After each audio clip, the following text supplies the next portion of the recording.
প্রথমেই আমি একটা ননস্টিকের কড়াইয়ের মধ্যে 3টে বেগুন এই রকমভাবে মাঝখান দিয়ে কেটে তেল আর নুন মাখিয়ে বসিয়ে দিয়েছি একটু পোড়ানোর জন্য। আর ননস্টিকের কড়াইতে না ঠিকমতো পোড়ানো হয় না, ওটা বলতে গেলে ফ্রাই হয়ে যায়। তো চলো এগুলো দেখো মোটামুটি একটুখানি ফ্রাই হয়ে যাচ্ছে, আস্তে আস্তে বেগুনটা কিন্তু নরম হয়ে যাচ্ছে। এবার বেগুনটা নরম হয়ে গেলে আমি এগুলোকে নামিয়ে দেবো। আর এগুলো কিন্তু আমি বেশ ভালোভাবে উল্টে পাল্টে সব দিক থেকে কিন্তু ফ্রাই করে নিচ্ছি। আর বেগুন ভর্তাটা কিন্তু আমি ফ্রাই করেই করব। অনেকে বেগুন পুড়িয়ে ভর্তা করে, আর আমি ফ্রাই করে করব, দুভাবেই কিন্তু করা যায়।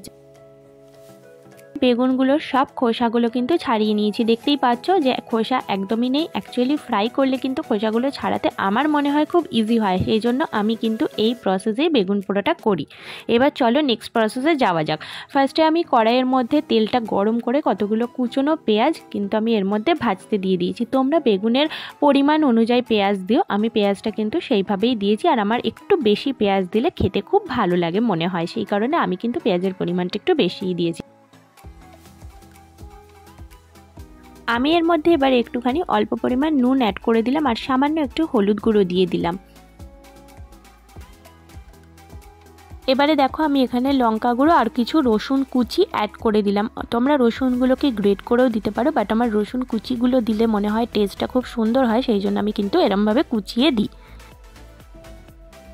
এবার আমি এগুলোকে খুব ভালোভাবে মিক্স করে নিলাম, যাতে ভালোভাবে মশলাগুলো সব কিছুর সাথে মিক্স হয়ে যায়। এখন আমি এর মধ্যে অ্যাড করে দিলাম টমেটো কুচি। টমেটোগুলোকে আমি ছোটো ছোটো করে একটুখানি কেটে নিয়েছিলাম, যদিও সবগুলো স্লাইস আলাদা হয়নি, তো এগুলো কেটে নিয়েছিলাম। এবার আমি এগুলো দিয়ে দেবো। টমেটোগুলো একটুখানি নরম হওয়ার জন্য আমি কিন্তু অল্প সময়ের জন্য ঢাকা দিয়ে রাখবো। আর তার সঙ্গে কিন্তু আমি লঙ্কা কুচি অ্যাড করে দিলাম। তোমরা অবশ্যই ঝালটা নিজেদের টেস্ট অনুযায়ী দেবে।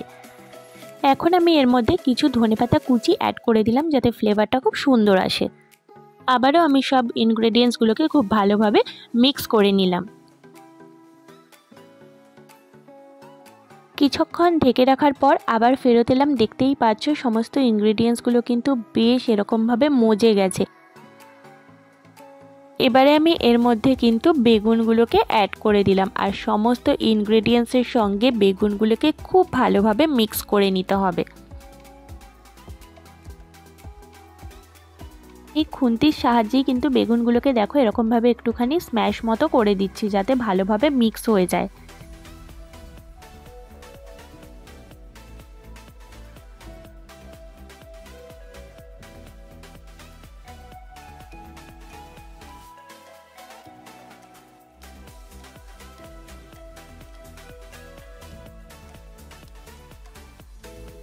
আমার রান্নাটা প্রায় হয়েই এসেছে, আমি এবার এটাকে নামিয়ে দেব। আর পুরো রান্নাটা কিন্তু আমি একদম কম আঁচে করেছি।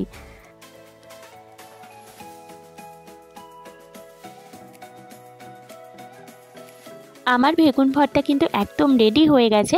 আর আমি কিন্তু ওপর থেকে গার্নিশিংয়ের জন্য একটু কাঁচা ধনেপাতা ছড়িয়ে দিয়েছি, যেটা কিন্তু খেতে বেশ ভালোও লাগে আর দেখতেও ভালো লাগে, আর স্মেলটাও কিন্তু খুব সুন্দর আসে। তো এই ছিল আমার আজকের রেসিপি। যদি ভিডিওটা ভালো লেগে থাকে প্লিজ একটা লাইক কমেন্টে শেয়ার করতে ভুলো না। আর আমাকে আরও উৎসাহ দিও, একটুখানি চ্যানেলটা সাবস্ক্রাইব করে চ্যানেলটার পাশে থেকো, তাহলে আরও নতুন নতুন ভিডিও নিয়ে তোমাদের সঙ্গে আমি হাজির হয়ে যাব, তোমাদের সঙ্গে আড্ডা দিতে। চলো আজকের ভিডিওটা এখানেই শেষ করে দিলাম। সবাই খুব ভালো থেকো, সুস্থ থেকো, সাবধানে থেকো। আবারও আসছি খুব তাড়াতাড়ি তোমাদের সঙ্গে দেখা করতে। চলো সবাইকে টাটা।